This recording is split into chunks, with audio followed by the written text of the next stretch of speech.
Salut à tous, bienvenue à tous dans cette nouvelle émission de Best Time TV Show dans laquelle nous allons parler du Real Madrid en long et en large comme toujours. On commence à en avoir l'habitude. Avant de commencer, je jette un œil sur le nombre d'abonnés. Nous sommes à présent 312 et je vous remercie pour la confiance que vous nous accordez et pour les nouveaux. N'hésitez pas à vous abonner et à partager le contenu. Allez, on va entrer dans le vif du sujet. Avant de parler du retour de Vinicius Junior à l'entraînement et du match contre Gérone, on va commencer à parler des informations du Real Madrid.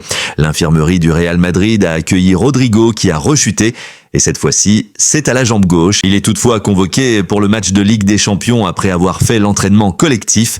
Reste à savoir s'il sera titulaire pour ce match très important contre l'Atalanta Bergame et c'est souvent l'hécatombe des blessures qui continue au Real Madrid et on se demande qu'est-ce qui se passe avec monsieur Pintus, le préparateur physique du club. Mais la Maison Blanche est habituée à ce genre des scénarios et il faut rappeler que l'année dernière, il y avait aussi des blessés, ce qui n'a pas empêché au Real Madrid de gagner des titres. Le Real Madrid jouera son match en retard de la 12e journée contre Valence le 2 janvier 2025 à 20h. Comme on le sait tous, ce match était reporté en raison des inondations meurtrières qui ont touché le sud-est de l'Espagne début novembre. Le tirage de la Coupe du Monde des clubs a eu lieu et la compétition se déroulera du 15 juin au 13 juillet 2025. Le Real Madrid participera à cette compétition, mais avec quel effectif s'interrogent encore les supporters du Real Madrid qui se préoccupent tous les jours de ces joueurs dont on ne sait pas encore s'ils tiendront tous toute la saison 2024-2025 au vu de l'hécatombe des blessures. La Maison Blanche a décidé de recruter un nutritionniste en la personne de González de Arriba pour optimiser la condition physique et améliorer la qualité des tissus des joueurs afin de réduire le nombre de fractures. Il faut rappeler que la nutritionniste a travaillé dans le passé avec Carvajal, mais ce dernier est aujourd'hui blessé. Alors espérons que toute l'équipe ne finira pas sur les carreaux avec la présence de la nutritionniste et d'une Coupe du Monde des clubs qui pointe à l'horizon. Est-ce vraiment la solution miracle pour sauver la Maison Blanche de futures blessures? Seul l'avenir nous le dira. Pour cette Coupe du Monde des clubs, lors de la première journée, le Real Madrid jouera contre Al Hilal dans le stade Hard Rock de Miami, mercredi 18 juin à 21h. Lors de la deuxième journée, le Real Madrid jouera contre Pachuca CF dans le stade Bank of America de Charlotte, dimanche 22 juin à 21h. Lors de la troisième journée, le RB Salzbourg jouera contre le Real Madrid dans le stade Lincoln Financial Field de Philadelphia, vendredi 27 juin à 3h. Parlons à présent de Vinicius Junior. Le Brésilien est de retour à l'entraînement à la grande satisfaction de son entraîneur qui a donné de ses nouvelles en conférence de presse. Voir Vinicius est une bonne nouvelle. Il s'est très bien rétabli. Il ne sera pas prêt pour demain, mais il sera prêt pour la Ligue des Champions. Alaba nous a beaucoup aidé à l'entraînement, mais il a besoin d'un mois supplémentaire. Il sera de retour en janvier. La date limite pour lui est l'année prochaine. Le retour de Vinicius Junior pour la Ligue des Champions est une bonne nouvelle pour le Real Madrid, mais à chaque match, les supporters de la Maison Blanche se demandent si les joueurs présents sur la pelouse vont finir la rencontre sans avoir des blessures. Tout le monde continue également à retenir son souffle pour l'avenir du Brésilien, qui continue d'être courtisé par l'Europe et l'Arabie Saoudite.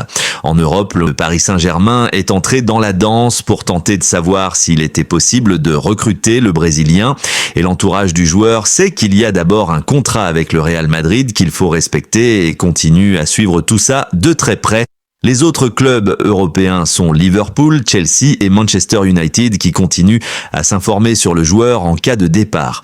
Les supporters du Real Madrid se demandent encore si le Brésilien sera le leader de l'attaque du Real Madrid jusqu'à la fin de son contrat, sachant que la Maison Blanche a accueilli un nouveau joueur dans ses rangs à la personne de Kylian Mbappé que l'on fait jouer ces derniers temps toujours 90 minutes. On souhaite tous que Kylian Mbappé et Vinicius Junior nous fassent rêver longtemps et nous laissent le plus longtemps possible sur le toit de l'Europe chaque saison. Beaucoup de gens ont parlé du cas Kylian Mbappé avant le match contre Gérone après une intégration un peu poussive avec des buts réussis lors de ses premiers matchs. Les critiques envers Kylian Mbappé ont vite ressurgi après le Classico qui était le premier grand test du capitaine des Bleus où il a été mauvais et plus d'une fois signalé hors jeu. Et sur la scène européenne en Ligue des Champions, le Bondinois n'arrive pas à convaincre dans les grands matchs. Et jusqu'à quand ira cette mélodie, s'interrogent les supporters du Real Madrid qui commencent à perdre patience. Marca a titré cette semaine, Mbappé toujours pas à la hauteur. Roberto Palomar, journaliste de Marca, en rajoute une couche en disant il n'y a pas de souvenir d'un effondrement dans le football d'élite comme celui de Mbappé au Real Madrid. Une dinde, le jour de Thanksgiving, est plus confiante que Kylian. Marca conclut avec cette image où l'on voit Kylian Mbappé et un ballon de foot qui lui parle. Le ballon dit « Je ne te reconnais pas ». Tu ne m'aimes plus? Le ballon ajoute en disant « Qu'est-ce qui nous arrive ?» Le ballon conclut en disant « Tu veux qu'on en parle ?» Le quotidien AS, quant à lui, a titré « Pas de consolation ». Kylian Mbappé va-t-il supporter toute cette pression et ces critiques au Real Madrid tout au long de la saison? On pourrait répondre par oui, puisqu'il n'a le choix. Karim Benzema avait récemment parlé de Kylian Mbappé lors d'un entretien accordé à El Chiringuito et il avait dit ceci: « Le problème pour moi est que Mbappé n'est pas un avant-centre. Chaque fois qu'il joue avec la France en numéro 9, ce n'est pas bon, ce n'est pas sa position. Le problème, c'est qu'à gauche, il y a un autre joueur qui est du même niveau. Vous ne pouvez pas mettre Vini à droite ou comme avant-centre. Là où il fait la différence, c'est à gauche. Voyons comment Ancelotti va faire avec ça. » Et de poursuivre, Mbappé n'est pas un neuf. Au Real Madrid, il y a beaucoup de pression, ce n'est pas le PSG. Un conseil, il ne faut pas qu'il abandonne. Je ne pense pas qu'Ancelotti va déplacer Vinicius. Il est actuellement le meilleur au monde à ce poste. Mbappé doit se mettre en tête qu'il doit être un neuf et oublier le côté gauche. Il a été très bon à gauche et maintenant il faut être bon ailleurs. Puis de conclure, ma situation la première année et celle de Kylian sont différentes. J'avais 21 ans et lui 25 ans, ce n'est pas la même chose. Il sait qu'il y a beaucoup de pression au Real Madrid. Si vous ne marquez pas de but pendant 2 ou 3 matchs, ils vous tueront. Vous pouvez gagner le ballon d'or ou ce que vous voulez. Si vous faites un 3 matchs sans marquer, encore une fois, il doit apprendre à vivre avec la pression qui est très forte au Real Madrid. Il doit se mettre cette pression à chaque match est nouveau. Il doit marquer des buts, ils t'ont fait venir pour marquer des buts seulement, il a le niveau et il a tout pour y parvenir. Alors si l'un avait été traité de chat à son époque par son entraîneur José Mourinho, Kylian est aujourd'hui traité de dinde par la presse espagnole. Qui sera le prochain, s'interrogent les supporters de la Maison Blanche qui veulent que les joueurs soient excellents au quotidien. Le point commun des deux est qu'ils sont français et Kylian devrait donc se remettre au travail au plus vite pour éviter d'être le dindon de la farce de toute une institution, à savoir le Real Madrid qui ne jure que par lui pour des résultats meilleurs. Jusqu'à quand va donc durer cette comédie pour Kylian Mbappé, lui qui est à présent traité d'une dinde qui ne peut pas être farcie pour la Thanksgiving, et ce mieux que d'être traité de chat qui ne peut pas aller en chasse avec un chasseur. La planète du football s'interroge encore. Seuls les grands matchs prouveront que Kylian Mbappé mérite d'être un joueur de renom au Real Madrid, parce que les joueurs passent, mais les institutions restent. Seul l'avenir nous dira si Kylian Mbappé fera mieux qu'Eden Hazard au Real Madrid. Cristiano Ronaldo avait discuté avec Rio Ferdinand dans sa nouvelle chaîne YouTube et avait dit ceci: « Attendons de voir si tout est clair dans sa tête et s'il peut supporter cette pression. Parce que le Real Madrid, ce n'est pas le PSG, je peux te le dire. Mbappé est allé là-bas, mais qui peut dire que Madrid va devenir meilleur ou on ne sait pas, on verra. Madrid restera fort, mais je ne sais pas s'ils seront meilleurs que l'an passé. Je n'en sais rien, seul Dieu le sait, mais ils sont des joueurs et une équipe fantastique. » Le Brésilien Ronaldo, double ballon d'or en 1997 et 2002, a aussi parlé du capitaine des Bleus lors d'un entretien accordé à Marca en disant « Dans le football, tout peut arriver, il peut y avoir de bonnes et de mauvaises périodes. Il ne faut pas s'arrêter à des petits détails. Mbappé représente beaucoup pour le Real Madrid et il sera très important. » Comme quoi chacun a son avis sur le Bondinois qui va bientôt prendre la parole pour expliquer tout ce qu'il a dans le cœur. Il sera l'invité de Mouloud Achour dans un numéro exceptionnel de Click, diffusé en clair à 19h30 sur Canal+. Dans un extrait de l'émission, on l'a vu dire ceci: « Toutes les choses qui se disent sur moi, le problème, tu sais, c'est que quand t'es une star, si tu ne parles pas, on parle pour toi. Tous les jours, il y a quelque chose alors que je n'ai parlé à personne. C'est pour ça aussi que je suis venu parler avec toi aujourd'hui. À un moment donné, il faut parler, il faut que les gens t'entendent. » Le meilleur pour la fin, c'est l'analyse du match du Real Madrid contre Gérone. C'était un déplacement périlleux après celui de San Mamés. Et résultat des courses, une victoire 3-0 pour le Real Madrid. Pour faire une analyse complète du match, on va commencer par parler des joueurs alignés. En attaque, il y avait Kylian Mbappé qui était seul. Au milieu de terrain, on avait Jude Bellingham, Brahim Diaz, Arda Güler, Luka Modric et Federico Valverde. Lucas Vázquez était en défense, associé à Tchouaméni, Rudiger et Ferland Mendy. Dans les cages, il y avait Thibaut Courtois. On va commencer par Thibaut Courtois pour terminer par Kylian Mbappé. Alors Thibaut Courtois a fait un bon match, il a vu son équipe subir un pressing très haut mais n'a fait aucun arrêt à la mi-temps puisque la tentative la plus dangereuse de Gérone était une frappe au-dessus de Van de Beek. Thibaut Courtois est resté concentré tout au long de la partie et à la 62e, il repousse bien l'enroulé d'Astria comme quoi Thibaut Courtois est toujours une sûreté au Real Madrid. Lucas Vázquez a passé une soirée un peu compliquée. Déjà en difficulté lors du déplacement à San Mamés, le latéral espagnol a eu cette fois du mal à se montrer complémentaire avec Arda Güler sur son côté. Il était souvent impuissant lors des premières vagues d'attaque de Gérone et défendait en même temps avec Arda Güler qui faisait souvent des replis défensifs. Il a donc passé une première mi-temps difficile, mais sa deuxième mi-temps était meilleure, mais dans l'ensemble, ça reste moyen. Et on comprend que Carvajal manque à cette équipe pour mieux défendre. Il faut rappeler que Lucas Vázquez est un ancien ailier reconverti en défenseur. Et même s'il s'est adapté à ce poste, il éprouve parfois des difficultés quand l'adversité monte d'un cran. Tchouaméni, à présent, il a connu un début de match un peu difficile. Il était souvent dépassé par les attaques de Gérone et surtout dans les duels aériens. Il a retrouvé la sérénité en deuxième mi-temps et aurait pu inscrire le but du break sur une tête à la 50e sans l'arrêt miracle de Gazzaniga d'un coup franc botté par Modric. Tchouaméni n'est pas un défenseur de métier et on le sait tous. Il serait donc difficile de lui demander de faire plus que ce qu'il démontre. Antonio Rudiger a fait un match correct. Il était solide et impeccable. Il n'y a rien à dire sur l'Allemand, hormis une situation confuse à la 4e minute sur laquelle il laisse curieusement un attaquant adverse tout seul dans la surface de la Maison Blanche qui n'aura aucun incident pour la suite de la rencontre. Il a même tenté sa chance à 35 mètres. Première période, mais sa frappe n'est pas cadrée. Comme quoi Rudiger est toujours une pièce maîtresse de la défense madrilène. Ferland Mendy a vécu une soirée difficile. Il devait faire face à un client très sérieux face à lui en la personne de Asprilla. Le numéro 10 de Gérone a fait vaciller le français tant les attaques de Gérone fusaient aussi du côté gauche de la défense madrilène. Offensivement, il n'a rien apporté et il a été même inexistant.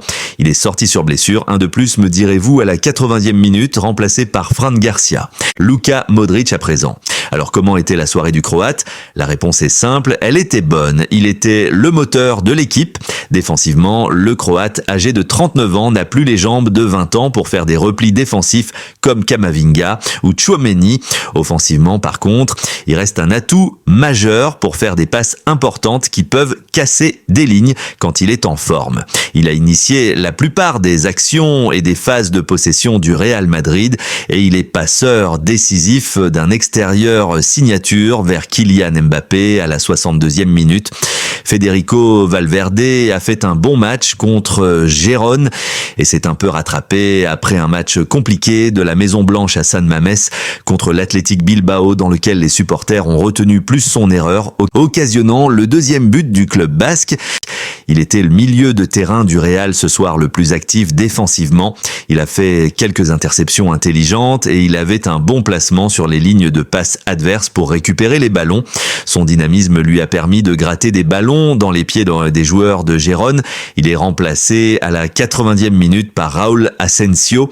Jude Bellingham à présent était rayonnant et cela montre sa montée en puissance, mais il a connu un début de match très compliqué comme ses coéquipiers. Il est auteur de l'ouverture du score à la 37e minute et il a été influent dans son équipe avec des passes. À la 55e minute, il fait une passe décisive vers Arda Güler. Il est sorti sur blessure à la 61e minute, remplacé par Dani Ceballos. Une blessure de plus dans ce match, me direz-vous, mais jusqu'à quand va durer cette comédie au Real Madrid entre d'un côté les blessures des joueurs cadres et de l'autre côté le manque d'équilibre cohérent quand l'adversité est très élevée. Arda Güler était titulaire contre Gérone et son match était bon. Il a beaucoup couru pour aider défensivement son équipe. Offensivement, sa patte technique a parfois aidé la Maison Blanche à sortir du pressing catalan. Lancé par Bellingham plein axe à la 55e minute, le Turc a inscrit le but du break, ouvrant par la même occasion son compteur cette saison. Il est remplacé à la 89e minute par Daniel Yanez. Brahim Diaz a marqué la rencontre par une frappe surpuissante et cadrée à la 34e, repoussée par Gazzaniga pour lancer son match, puis une belle série de dribbles dans la foulée côté droit qui amène le but de Jude Bellingham à la 37e. Excepté ces deux actions, il n'a pas influencé le jeu du Real Madrid. Kylian Mbappé était aligné à la pointe de l'attaque et son début de match a été marqué par des tentatives ratées à la 12e minute, à la 35e minute, à la 46e minute. Pour cette dernière, il a réalisé un raté incroyable face au gardien. Parti totalement seul face au portier adverse, le Bondinois a fixé Gazzaniga avant de lâcher une frappe puissante de l'intérieur du pied en dehors du cadre. Un raté assez fou et hallucinant, mais néanmoins nuancé par le fait qu'une main préalable du crack français aurait de toute façon empêché un but d'être validé. Kylian Mbappé a marqué son but à la 62e minute suite une belle offrande de Luka Modric. Il a enfin retrouvé le chemin des filets, mais on sent qu'il faudra multiplier encore les efforts et surtout changer le style de jeu sans ballon pour permettre de faire des appels dignes d'un avant-centre. Il était mobile, il a montré de la volonté comme d'habitude, mais on retient qu'il n'est pas encore chirurgical devant la cage adverse en faisant des appels corrects pour éviter le hors-jeu. Si son côté mental est souvent pointé du doigt, on l'a senti libéré après son but, mais les grands tests arrivent et ça sera en Ligue des Champions lors de grands matchs, y compris en championnat d'Espagne contre les Cadors espagnols. Il est remplacé à la 80e minute par Hendrick. Le match n'a pas évolué après les changements apportés. Carlo Ancelotti a donné des nouvelles pour les blessés après la rencontre. Concernant Bellingham, le coach italien a dit « Il va bien, il était juste un peu fatigué et il a préféré ne pas prendre de risques ». Quant à Ferland Mendy, il souffre d'une blessure musculaire, a indiqué Ancelotti. Des examens ont été effectués et le Real Madrid a communiqué sur la blessure du Français. Il est dit « Après les examens effectués, on lui a diagnostiqué une blessure musculaire au quadriceps droit ». On a tous compris qu'il faudra encore patienter pour revoir le Melanais. En zone mixte, Kylian Mbappé a dit quelques mots après la rencontre contre Gérone. Ce fut un match difficile. Nous savions l'importance qu'il avait et il fallait le gagner. On a joué contre une équipe très forte à domicile qui aime avoir le ballon. On a bien commencé le match. On a marqué en première période. Ensuite, on est revenu plus fort et on a marqué 2 buts consécutivement. On a eu le contrôle. Et d'ajouter, pour mon but, ça fait partie de mon travail d'aider l'équipe. J'essaye de le faire à chaque match, de jouer avec de la personnalité et surtout aider l'équipe à gagner. Et de poursuivre concernant Jude Bellingham, il est incroyable, c'est un grand joueur, comme je l'ai toujours dit, jouer ici au Real avec des joueurs de grande qualité est un plaisir. Bellingham a fait un grand match, les autres attaquants aussi, Brahim Diaz, Arda Güler. Il y a aussi les milieux, les défenseurs et ceux qui sont entrés en cours de match. Nous sommes une équipe et je suis très heureux de la victoire. Et de conclure concernant le match de Ligue des Champions contre l'Atalanta Bergame, c'est la Ligue des Champions. Quand tu joues la Ligue des Champions, tu fais toujours face à de grands joueurs et à des grandes équipes. Il faut gagner ce match parce qu'on a perdu le dernier, c'est un autre match à l'extérieur, mais nous sommes prêts pour aller le gagner. On espère tous que les prochains matchs seront excellents pour notre club de cœur qui est le Real Madrid. Revenons à présent sur ce qu'a dit Kylian Mbappé dans l'émission Click. Alors, que faut-il retenir de tout ce que le capitaine des Bleus a dit? Beaucoup des choses, pourrait-on dire. On va commencer par le début et on comprend d'entrée de jeu qu'il va bien en répondant à la question du journaliste. Alors là, à dire que son mental est atteint en ce moment, rien n'a filtré puisqu'il ne se sent pas dépressif. Mais on peut comprendre que le Bondinois a eu beaucoup des difficultés comme tout humain ce dernier temps où il était sur tous les fronts. Faisons un tour dans le passé de Kylian pour revenir dans le présent. Le capitaine des Bleus, champion du monde en 2018, est revenu sur son passage en France et plus précisément au Paris Saint-Germain. Il faut dire que tout ne s'est pas bien passé pour lui. Son rêve de remporter la Ligue des Champions avec le Paris Saint-Germain ne s'est pas réalisé et les relations avec le président du club ne se sont pas bien terminées. Pourtant, il a été recruté à prix d'or pour cet objectif jamais atteint. Si certains ont retenu des fiascos du club parisien au fil des saisons, le champion du monde français reconnaît qu'il a passé de bons moments dans le club de la capitale malgré les soucis qu'il a connus. Sa dernière prolongation de contrat était importante pour le Qatar, propriétaire du Paris Saint-Germain qui organisait la Coupe du Monde 2022. Il faut rappeler que le Paris Saint-Germain avait fait un bon coup de communication de la Coupe du Monde au Qatar avec les joueurs présents dans son effectif. Les conflits entre la direction parisienne et le Bondinois ont commencé après la Coupe du Monde 2022 où il était finaliste et ces différents conflits n'ont même pas permis à son frère Ethan de rester et d'éclore comme il le souhaitait dans le club de la capitale parisienne. On comprend donc que le champion du monde français est reparti avec des statistiques très flatteurs, mais sa relation avec les dirigeants parisiens n'a pas connu une bonne fin, malgré le fait qu'il reconnaît n'avoir pas eu des problèmes avec l'émir du Qatar. Au sujet de l'équipe de France, on peut dire que sa relation avec le coach Didier Deschamps est toujours bonne, malgré qu'il a été absent lors de derniers rassemblements des Bleus. Il sait qu'on lui demande beaucoup en tant que capitaine, mais il souhaite toujours faire bien les choses dans le sens du collectif que dans le sens individuel, parce qu'il a encore rappelé que personne ne peut s'approprier l'équipe de France. Certains ont parlé des sanctions lors du rassemblement de novembre, d'autres ont simplement conclu qu'il y avait beaucoup des non-dits dans cette affaire. Résultat des courses, on n'en saura rien car les deux personnes qui connaissent la vérité sont Kylian Mbappé et Didier Deschamps. Il faut comprendre que les échanges avant sa convocation d'octobre n'étaient pas du tout clairs et le sélectionneur des Bleus avait confirmé que Kylian était blessé. Chose étrange, Kylian ne l'était pas vraiment au point de ne pas jouer et la suite, on la connaît tous. Il s'est retrouvé en Suède lors d'une soirée dont la justice s'est saisie de l'affaire et le capitaine des Bleus est encore considéré comme raisonnablement suspect jusqu'à preuve du contraire, mais le Bondinois dit que s'il est convoqué, il répondra à cette convocation sans problème. Il est donc détendu et attend les résultats de la justice en restant concentré sur sa nouvelle vie à Madrid. Il veut jouer d'autres Coupes du Monde et on ne peut que lui souhaiter bonne chance. À présent, sa nouvelle vie à Madrid, il sait que ce n'est pas simple, mais il veut continuer à apprendre pour que l'avenir soit meilleur. Ses difficultés à Madrid, il les justifie avec son côté humain, où certains jours sont bons et d'autres jours un peu moins. Il annonce qu'il veut réussir à Madrid en disant « J'ai toujours rêvé du Real Madrid. Je ne sais pas quand ni comment, mais je savais que j'allais jouer ici. » Et d'ajouter « On est là. » Ce n'est pas le meilleur début de saison, que ce soit collectif ou individuel, mais on se prépare pour les trophées qui vont compter. En Liga, on a un match en retard. Si on le gagne, on passe premier. En Ligue des Champions, on a des matchs à gagner pour aller en barrage. Et de conclure, on a déjà gagné la Super Coupe d'Europe. Ce n'est pas à la hauteur de ce qu'on attendait, mais au Real, on t'attend en deuxième partie de saison. C'est là que c'est important, que les titres se gagnent et que tu vas être réellement jugé. Kylian Mbappé connaît ce qui lui reste à faire pour briller dans la Maison Blanche et si cette saison se termine sans un trophée majeur suite aux mauvaises prestations de l'équipe et du champion du monde français dans ses rangs, il y a des fortes chances que les supporters se demandent si Kylian Mbappé est réellement le galactique tant attendu depuis des années. La charge élevée des matchs peut entraîner la fatigue, voire des blessures et le manque de récupération des joueurs est un élément non négligeable cette saison qui se terminera avec une Coupe du Monde des clubs. On souhaite donc bonne chance au capitaine des Bleus et on espère que l'avenir sera radieux pour lui à Madrid. Allez, c'est tout pour aujourd'hui. On se retrouve une autre fois. Demain sera meilleur qu'aujourd'hui dans nos vies. Allez, ciao!